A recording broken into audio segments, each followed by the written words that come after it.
good morning students, welcome to the class. We are doing chapter number 7 in your history book, new questions and ideas. ठीक है, जिसमें हम Buddhism के बारे में पढ़ रहे हैं, किस तरीके से लोग अपने क्वेश्चंस के आंसर फाइंड आउट करने के लिए उस टाइम पे सर्च कर रहे थे, उन सबको हम पढ़ रहे हैं। ठीक है, तो आज हम इसी चैप्टर को फर्दर कंटिन्यू करते हैं।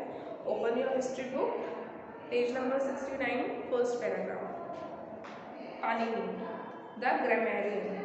देखो ग्रामेरियन क्या होता है, ग्रामर पढ़ते हो ना, ग्रामर व्याकरण। ठीक है, तो ग्रामेरियन कौन होते हैं? ऐसे स्कॉलर जो कि ग्रामर को स्टडी करने में ज़्यादा माहिर होते हैं। ठीक है, ग्रामर को स्टडी करते हैं, व्याकरण के बारे में पढ़ते हैं। तो पाणिनि एक ऐसे ही ग्रामेरियन है।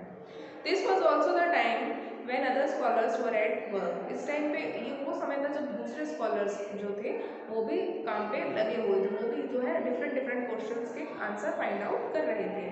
One of the most famous was Panini. इनमें से एक सबसे फेमस कौन थे? Panini, who prepared a grammar for Sanskrit, जिन्होंने संस्कृत के व्याकरण को प्रिपेयर किया था।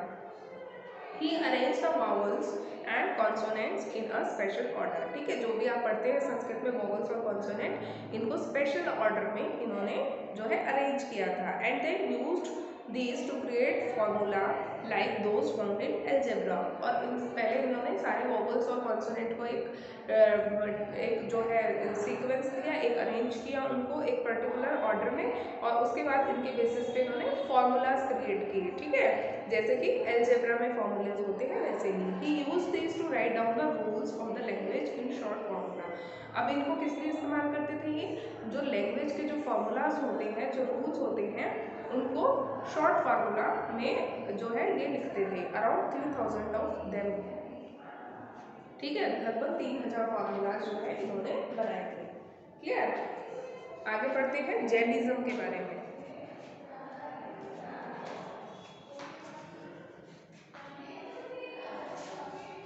बुद्धा के बारे में पढ़ा हमने, बुद्धा के टीचिंग के बारे में पढ़ा। अभी हम पढ़ेंगे जैनिज्म के बारे में। The last and 24th tirthankara of Jainas Vardhamana Mahavira also spread his message around this time. देखो, जो लास्ट और 24 तीर्थंकरा थे जैनास के, वर्धमाना महावीरा, उन्होंने भी इस समय में अपने मैसेजेस को स्प्रेड किया था। That is 2500 years ago, 2500 साल पहले। He was a Kshatriya prince of the Licchavis, a group that was part of the वाजी संघा। वाजी संघा का जो एक हिस्सा था लिच्चाविस, उसके जो है वो प्रिंस थे, क्षत्रिय प्रिंस थे। About which you read in chapter 6, जिसके बारे में हमने चैप्टर 6 में रीड आउट किया था, वाजी संघा के बारे में।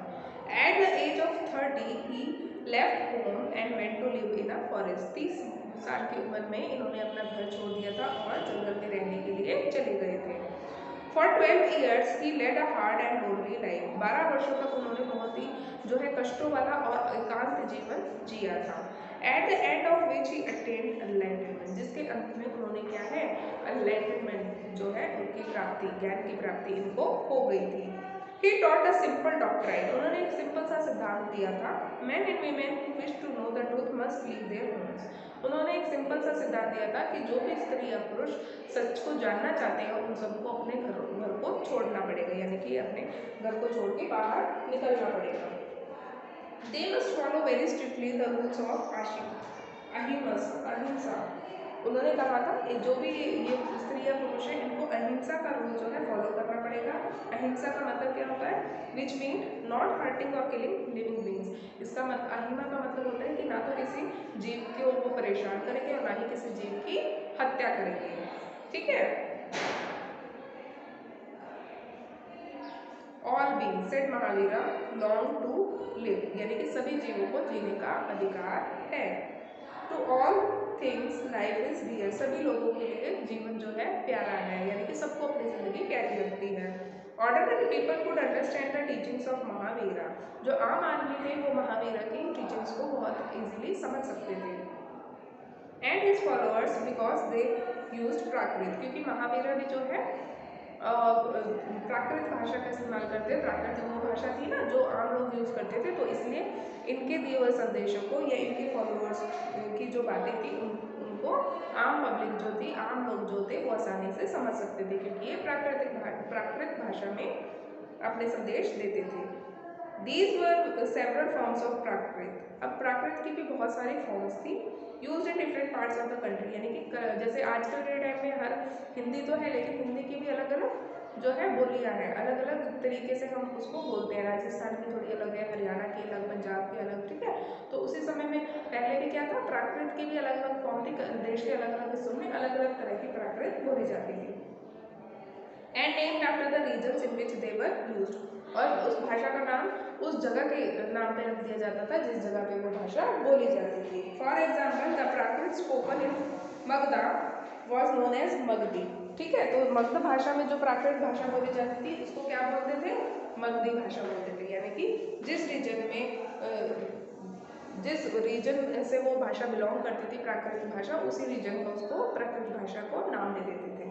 Followers of Mahavira, who were known as Jainas, had to lead very simple lives.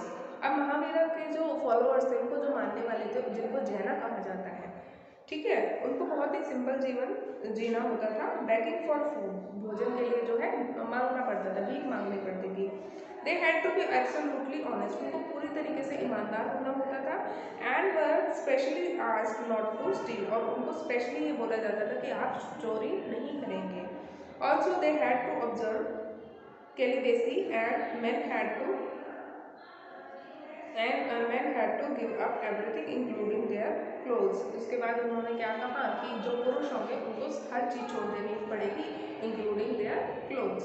It was very difficult for most men and women to follow these strict rules. अब आम लोगों के लिए जो है इतने स्ट्रिक्ट रूल्स रेगुलेशंस को follow करना बहुत मुश्किल था।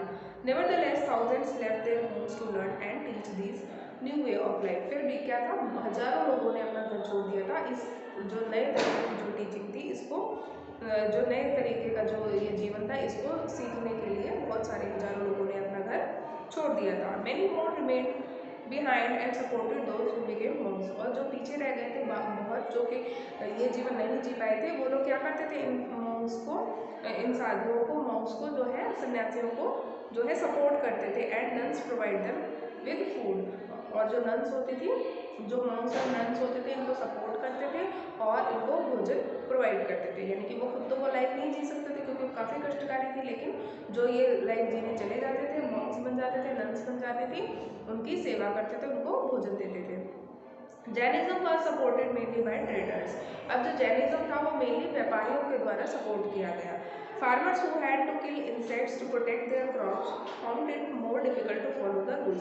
अब किसान जिनको कि देखो अपने खेतों में अगर कीड़ा लग जाता है तो उसको मारना पड़ता है, तो इन लोगों को जो है मुश्किल लगता था कि जो ये जैन धर्म के जो ये रूल्स बना रखे हैं कि आप किसी जीव की हत्या नहीं करोगे, तो ये सब मानना किसानों को थोड़ा मुश्किल हो जाता था क्योंकि इनको अपने खेत में जो है इंसेक्ट्स को मारना पड़ता था, ठीक है। Over hundreds of years, Jainism spread to different parts of North India. लगभग 100 सालों में जो जैनिज्म था वो नॉर्थ इंडिया में काफ़ी पार्ट्स में फैल चुका था, and to Gujarat, Tamil Nadu and Karnataka, इन सारी जगहों में जैनिज्म फैल चुका था। The teachings of Mahavira and his followers were transmitted orally for several centuries. कई शताब्दियों तक जो महावीरा की टीचिंग्स थी वो वर्बली ही लोगों तक पहुँचाई जाने लगी, यानी कि कुछ भी लिखा हुआ नहीं था, लोग बोलकर ही एक दूसरे तक उनकी टीचिंग्स को पहुँचाते थे, ठीक है। They were written down in the form in which they are presently available at the place called Vallavi in Gujarat about 1500 years ago. 1500 साल पहले ही इनको उस फॉर्म में लिखा गया जिस फॉर्म में ये हमें कहाँ पे मिला, वल्लभी गुजरात में। तो 1500 साल पहले ही इनको लिखा गया और जो है हजारों सालों तक ये इसी तरीके से काफ़ी सेंचुरीज तक ये सिर्फ वर्बली ही टीचिंग्स इनकी फैलती रही। अब हम देखेंगे संगम। देखो पहले जैना वर्ड देखते हैं। The word Jaina comes from the term jina meaning conqueror. Jina मतलब जो जीत चुका है, जिसने जीत लिया है, तो उनको क्या बुलाया जाता था, जैना, ठीक है। जीत लिया क्या मतलब, जिसने अपने ऊपर विजय पा लिया, अपने मन पे विजय पा लिया, क्योंकि इनके नियम बहुत कठोर थे, तो जिसने नियमों को अपना लिया मतलब वो जीत गया, तो जीत गया मतलब Jain. The Sangha. Both the Mahavira and Buddha felt that only those who left their homes could gain true knowledge. अब महावीरा और बुद्धा दोनों ही क्या सोचते थे कि जो लोग अपने घरों को छोड़ सकते हैं सिर्फ वही लोग जो है नॉलेज को पा सकते हैं। They arrange for them to stay together in sangha. अब उन्होंने जो है उनको एक जगह पे रखने के लिए क्या बनाया, संघा का निर्माण किया। An association of those who left their home. संघा क्या होता है, ऐसे लोगों का ग्रुप जो कि अपने घरों को छोड़ चुका है। The rules made for the Buddhist sangha were written down in a book called the Vinaya Pitaka. अब विनया पिटका क्या है, एक ऐसी बुक है जिसमें बुद्धिस्ट संघा के रूल्स लिखे गए हैं। ठीक है, कि अगर आपको जो है इस संघा में रहना है, इस संघ का पार्ट बनना है, तो कौन कौन से रूल्स रेगुलेशन आपको फॉलो करने पड़ेंगे, वो किस में लिखे हुए हैं, विनया पिटका में। From these we know that there were separate branches for men and women. अब इनसे हमें क्या पता चलता है कि पुरुषों के लिए और महिलाओं के लिए अलग अलग ब्रांचेस थी इसमें। ठीक है, यानी कि अलग अलग श्रेणियाँ थी। All man could join the संघा। सभी पुरुष जो है संघ को ज्वाइन कर सकते हैं। However, children had to take the permission of their parents and slaves that of their masters. लेकिन बच्चों को अगर इसमें भाग लेना है, इनमें शामिल होना है, तो उनको अपने पेरेंट्स की परमिशन लेनी होती थी, और जितने भी स्लेव्स थे, दास थे, उनको अपने मालिकों की, ठीक है, उनकी परमिशन लेनी होती थी। Those who worked for the king had to take his permission.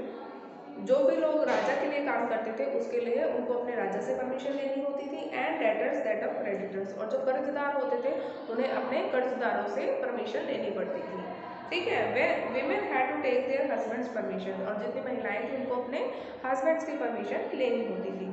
Man and women who join the संघा लेड सिंपल लाइफ। अब जो भी लोग संघ को ज्वाइन कर लेते थे वो लोग सिंपल लाइफ जीते थे। They meditated for most of the time.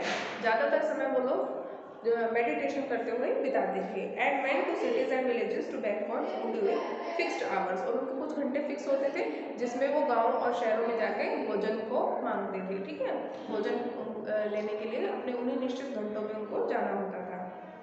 That is why they were known as bhikshus.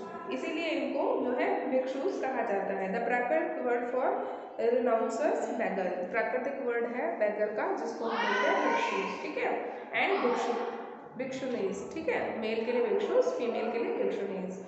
They taught others. वो लोग दूसरों को सिखाते थे। And help one another. और एक दूसरे की मदद भी करते थे। They also had meetings to settle and quarrel any quarrels that took place within the sangha. और वो लोग मीटिंग्स करते थे, अगर संघ में ही कोई लड़ाई झगड़ा हो जाता था उसको सॉल्व करने के लिए ये लोग अपनी मीटिंग्स भी करते थे। Those who joined the sangha included Brahmans, Kshatriyas, merchants, labourers, barbers, courtesans and slaves. ये सारे वो ग्रुप थे जो जिन लोगों ने संघा को ज्वाइन किया था, चाहे वो जो स्लेव्स थे यानी कि गुलाम थे, कोर्टिसन्स थे यानी कि राजा के दरबार में काम करने वाले दरबारी थे, बार्बर नाई थे, लेबरर्स यानी कि मजदूर थे, मर्चेंट्स यानी कि व्यापारी, क्षत्रिय या ब्राह्मण। इन सभी लोगों ने जो है इन संघों को ज्वाइन किया था। Many of them wrote down the teachings of the Buddha. इनमें से बहुत सारे ने जो है जो बुद्धा की टीचिंग्स है उनको नोट डाउन किया। Some of them also composed beautiful poems describing their life in संघा। बहुत सारे लोगों ने सुंदर सुंदर पोएम भी लिखी जो कि जिसमें वो ये बताते थे कि संघ में उनकी लाइफ किस तरीके की है। ठीक है,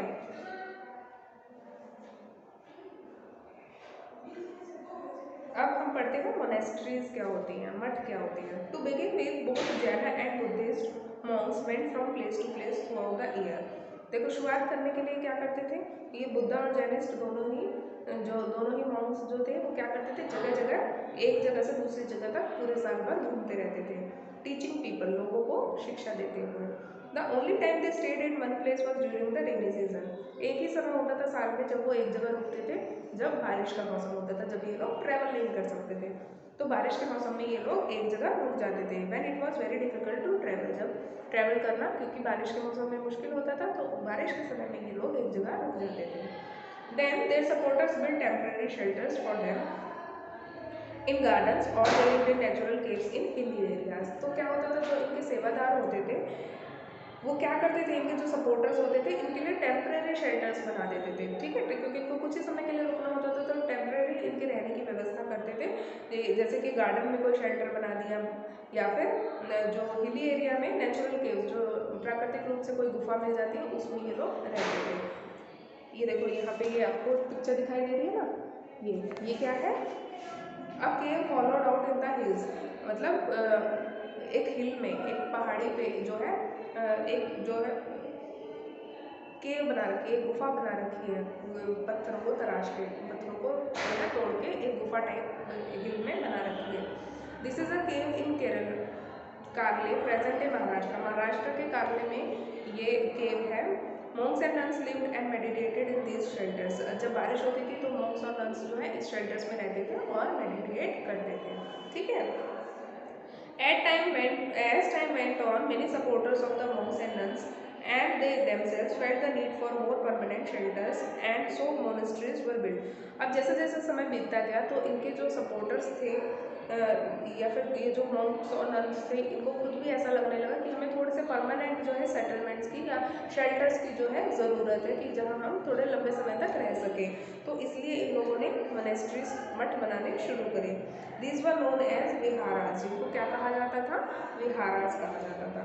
The earliest viharas were made of wood, जो शुरू में विहारास बनाए गए वो लकड़ी के बनाए जाते थे, एंड देन ऑफ ब्रिक, और बाद में वो ईंटों से बनाए जाने लगे। Some were even in caves that were dug out in hills, especially in western India, जो जैसे पिक्चर में देखा ना हमने, कुछ जो है हिली एरिया में क्या करते थे, पहाड़ों में से ही केव बना देते थे और उन्हीं में ये लोग रहते थे। अब बुद्धिस्ट टेक्स्ट टेल अस, अब बुद्धिस्ट जो टेक्स्ट है वो हमें क्या बताता है, just as the water of the river lost their names and separateness when they flow into the mighty ocean, so are varna and ranks and family forgotten when the followers of Buddha join the order of monks. देखो बुद्धा की शिक्षा क्या बताती है कि जिस तरीके से एक नदी जब समुद्र में मिल जाती है तो वो अपनी आइडेंटिटी को खो देती है, तब उसको कोई नदी के नाम से नहीं जानता है ना। तो जिस तरीके से नदी का जो पानी है वो अपना नाम खो देता है, यानी कि वो नदी अपना नाम खो देती है जब वो जो है एक माइटी ओशन में मिल जाती है, यानी कि एक समुद्र में मिल जाती है, तो वो अपना नाम खो देती है, तो पता नहीं चलता कौन सी नदी है ना, वो समुद्र का ही हिस्सा बन जाती है। तो उसी तरीके से जो लोग मॉन्क्स बन जाते हैं वो लोग क्या होते हैं, अपने परिवार को खो देते हैं, मतलब अपने परिवार की आइडेंटिटी को, वो किस वर्ड से आते हैं, क्या उनका रैंक है, उन सबको खो देते हैं, यानी कि वो सब पीछे छूट जाते हैं और वो लोग नन्स या मॉन्क्स बन जाते हैं, ठीक है। Very often, the land on which the viharas was built was donated by a rich merchant or a landowner or the king. अब जहाँ जहाँ पे ये विहारास बनाए जाते थे, यानी कि मोनेस्ट्रीज बनाई जाती थी, ज़्यादातर इनकी ज़मीन जो है कौन दान में देता था, या तो कोई अमीर जो मर्चेंट होता था, व्यापारी, वो दान में देता था, या कोई जमींदार दे देता था, या फिर राजा दान में ये ज़मीन दे देता था, और यहाँ पे फिर इन विहारास को जो है बनाया जाता था। The local people came with gifts of food, clothing and medicines for the monks and nuns. जो लोकल लोग होते थे आसपास के, वो इन monks और nuns के लिए जो है खाना लेके आते थे, दवाइयाँ और कपड़े लेके आते थे। In return they taught the people, बदले में वो उन लोगों को शिक्षा देते थे, ठीक है। Over the centuries Buddhism spread to many parts of the subcontinent and beyond.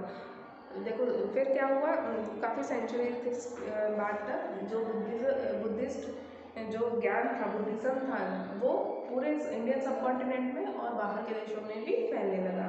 You will learn more about this in chapter 10। The system of ashramas, अब हम सिस्टम ऑफ आश्रमास देखते हैं। Around the time when Jainism and Buddhism were becoming popular, Brahmans develop the system of ashramas. जिस समय में Jainism और Buddhism popular हो रहा था, उसी समय में ब्राह्मणों ने क्या बनाना शुरू कर दिया, आश्रम बनाने शुरू कर दिए। Here the word ashram does not mean a place where people live and meditate। यहाँ पे आश्रम वर्ड का मतलब ये नहीं है कि जहाँ पे जिस तरीके से हमने देखा ना इसमें विहार में के लोग रुकते हैं और मेडिटेट करते हैं, ये आश्रम का मतलब ये नहीं था। It is used instead for a stage of life. इसको जो है जीवन की एक जो स्टेज थी ना, उसके लिए यूज़ किया जाता था। आश्रम किसको बोला जाता था, लाइफ के एक स्टेज को बोला जाता था। 4 आश्रमास वर रिकॉग्नाइज, 4 आश्रम जो है रिकॉग्नाइज किए गए। पहला था ब्रह्मचर्य, दूसरा था गृहस्था, और फिर है वनप्रस्था, और फिर था समन्यासा। Brahmin, Kshatriya and Vaishya men were expected to lead simple life. जो ब्राह्मण, क्षत्रिय और वैश्य होते थे उनसे एक्सपेक्ट किया जाता था कि वो एक सिंपल लाइफ जिएंगे and study the Vedas during the early years of their life. जो उनके जीवन के शुरुआती वर्ष हैं, जिसको हमने बोला ब्रह्मचर्य, उसमें वो वेदों का जो है स्टडी करेंगे, वेदों को पढ़ेंगे और सीखेंगे। Then they had to marry and live the household. उसके बाद वो कौन से स्टेज ऑफ लाइफ में पहुंच जाएंगे, गृहस्था की, जिसको हमने गृहस्था बोला, जहाँ पे वो शादी करेंगे और एक सेटल्ड लाइफ एक गृहस्थ की जिंदगी को वो जिएंगे। इस हिस्से को क्या बोला, grihastha. Then they had to live in the forest and meditate, उसके बाद उनको जंगलों में रहना होगा और मेडिटेशन करना होगा, यानी कि vanaprastha. Finally they had to give up everything and become sanyasis, finally उन लोगों को हर चीज़ को छोड़ देना होगा और वो लोग सन्यासी बन जाएंगे। The system of ashramas allowed men to spend some part of their lives in meditation. अब जो ये आश्रम का सिस्टम था, ये लोगों को अलाउ करता था कि अपने जीवन का कुछ हिस्सा मेडिटेशन में बिता सकते हैं। Generally women were not allowed to study the Veda, generally जो है औरतों को जो है वेद पढ़ने की परमिशन नहीं होती थी। And they had to follow the ashramas chosen by their husband, और उनको जो है उन्हीं आश्रम में रहना होता था जो कि उनके हस्बैंड ने चूज किया था। ठीक है, अब हम देख लेते हैं एल्सवेयर क्या हो रहा था। Find Iran in your Atlas, अपनी एटलस में आप ईरान को ढूंढेंगे कि ईरान देश कहाँ पे है। ज़ोरास्टर वाज एन इरानियन प्रोफेट, ज़ोरास्टर क्या था, एक इरानियन प्रोफेट था। प्रोफेट यही होते हैं जैसे हमारे यहाँ ब्राह्मण होते हैं, पुजारी होते हैं, उसी तरीके से प्रोफेट बोलते हैं। His teachings are contained in a book called the Avesta, इनकी जो टीचिंग थी, इनकी जो शिक्षा थी, उनको एक बुक में लिखा गया है जिसका नाम है Avesta. The language of Avesta and the practices described in it are very similar to those of the Vedas.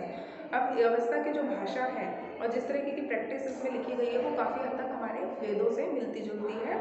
The basic teaching of Zoroaster are contained in the maxim good thoughts, good words and good deeds। ज़्यादातर इनकी जो teachings हैं उनको किस तरीके से लिखा गया है कि अच्छे विचार, अच्छे शब्द और अच्छी डीड्स, अच्छे कार्य। Here is a verse from the Zend Avesta, Zend Avesta का एक वर्जन यहाँ पे दिखाया गया है। Lord grant strength and the rule of truth and good thinking by means of which one shall create peace and tranquillity. ये कह रहे हैं कि भगवान जिसने हमें जो है स्ट्रेंथ दी है, मतलब स्ट्रेंथ दी है और सच की जो है and the rule of truth and good thinking, सच की और अच्छी थिंकिंग की जो है हमें क्षमता दी है।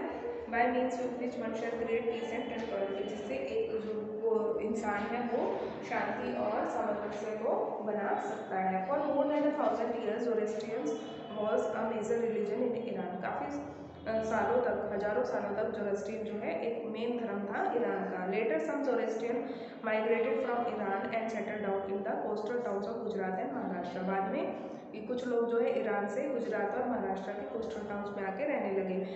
दे were the ancestors of today's Parsis, जो आज के पारसीज हैं वो पारसी, इन्हीं पारसीज के एंसेस्टर्स कौन हैं, जो ये ज़ोरास्ट्रियंस हैं, यानी कि पारसी लोग के पूर्वज कौन है, यही ज़ोरास्ट्रियन लोग हैं जो कि ईरान से आके इंडिया में बस गए थे। ठीक है, गुजरात में और महाराष्ट्र में। ठीक है, तो यहाँ हमने बुद्धिज़्म जैनिज़्म के बारे में अच्छे से स्टडी करा, हमें समझ में आया क्या क्या इनकी टीचिंग्स थी, किस तरीके की लाइफ ये लोग जीते थे। ये चैप्टर आपका कंप्लीट होता है। Clear, new questions and ideas.